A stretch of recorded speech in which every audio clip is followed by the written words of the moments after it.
Again, okay. Things to look for when your RC car will not start, or it's difficult to start, or it's flooded. Today's your lucky day.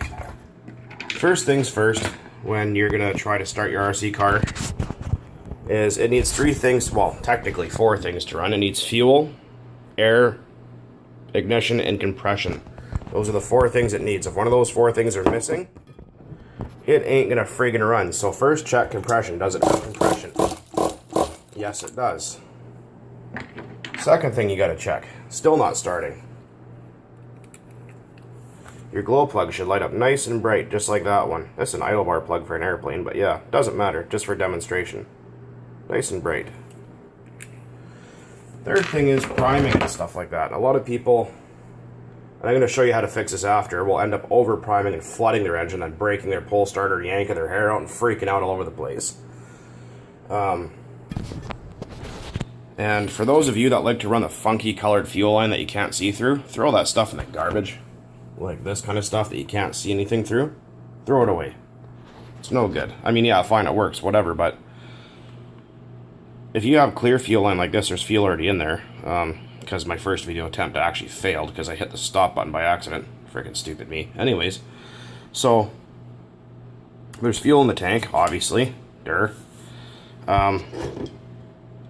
These engines have no fuel pump, so they rely on exhaust pressure. So that's why they have this tube here, is to leave a head or put a head pressure on the tank to put pressurized, well, not really super high pressure, but like a low pressure fuel into the engine so it'll actually sustain running.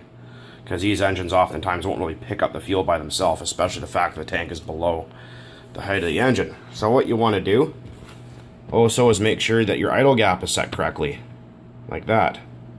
It's going to be different for any engine. I can't just give somebody a tune and go, oh, turn it 3 turns here and 2 turns there. That doesn't work. Because of your altitude, how hot, humid it is, what fuel you have, everything else is going to be different. So make sure your high speed needle and your low speed needle down here are set at the factory settings, if you know what those are. Because if this one's too far in, the thing's just going to continuously scream like an idiot and make that horrible Chewbacca sound and never run right. This one is your high speed, obviously. If it's set too rich, the truck bogs a lot, like it just bleh, it doesn't want to rev. If it's set too lean, it'll rev for a little while, then I'm going to shut it, like almost sound like it wants to turn off. And that is dangerous. That kills motors. And kills glow plugs, and glow plugs are expensive. So we're going to talk about priming here for a second. So, oops. Try that again. Alright, this truck's kind of hard to do it with. I'm purposely going to flood this. Right now it's already primed, and the engine's nice and easy to turn over. I know my one-way bearing slips it and I need a new one. But put your hand or your fingers over the exhaust and pull the engine over a couple times while watching the fuel line. The fuel should come from the tank all the way up to the carburetor. You should see that. It should only take a few pulls. If your fuel line is super long, that might be a little bit of an issue. But you want it kind of long, so if it flips over, it stays running for a bit. So I'm just going to purposely flood this thing.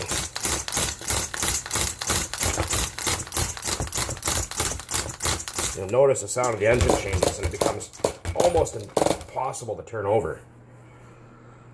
I see a lot of people end up doing that. They end up flooding their engine by accident when they're trying to start it, and it won't turn over, and they often break their pull starter. I'm just doing this all for demonstration purposes because I get these questions a lot. Or if someone's really new to the hobby and they've never had that problem before, they might not know what to look for. So when your pull starter becomes almost impossible to turn over, get yourself your 8mm socket. Handy tip, if you jam a piece of fuel line in there that's kind of fat, let's see if I can get a shot of that for you guys. Yeah, so you take your, this is a Mastercraft socket from Canadian Tire. Get yourself a hunk of fuel line like that. Jam it in there so it'll stay.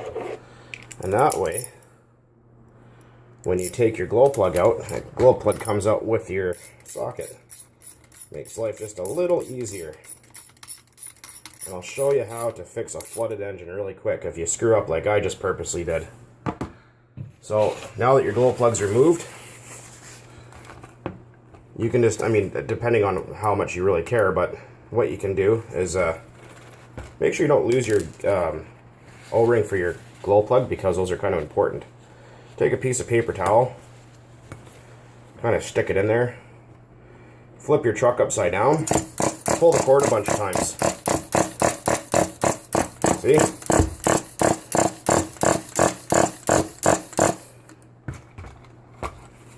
Like that, and you see all the fuel on there?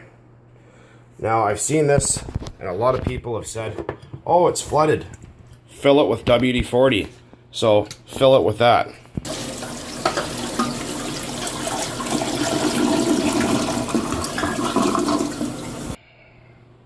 Don't fill your engine with WD-40. That's a stupid idea, because what you're trying to do is displace a liquid that's already in there, not add more. If you add more, you're just going to flood it. And for those people that think, oh yeah, WD-40 is the cat's ass, it's the best thing for a nitro engine. No, it's not. It's awful. It washes the freaking oil off the internal parts. It doesn't protect very well. It's not an oil. Yeah, see, there's still a little bit left in there. And a whole bunch of my exhaust too, but anyways. So WD-40 is not really an oil, it's more a solvent. It stands for Water Displacement Formula 40. It's not going to fix a flooded nitro, and in fact it'll make it worse. And as far as when you're going to after-run oil your engine, use after-run oil, or 3-in-1 oil works great too. You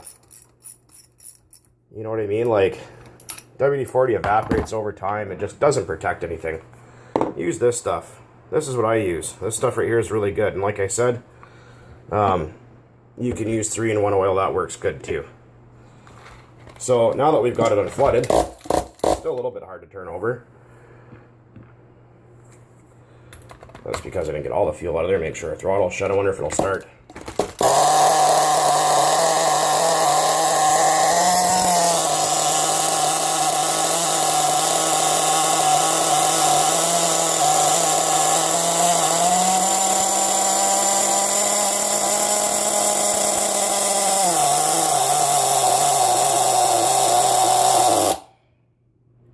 Awful lot of fuel in that engine for it to run that long. That leads me to just one other thing here, is pinching the fuel line to shut your car off doesn't hurt anything. There's enough oil in the fuel where stuff's going to stay lubricated. You got to remember, the fuel consisting of the methanol and nitromethane is actually what's burning. The oil isn't burning. It's mostly just flying out the exhaust, as you can see. So if your truck's just sitting there idling, you want to shut it off for the day, bump the flywheel, that's fine, or you can pinch the fuel line. That doesn't hurt anything. Try to avoid putting your finger over the exhaust.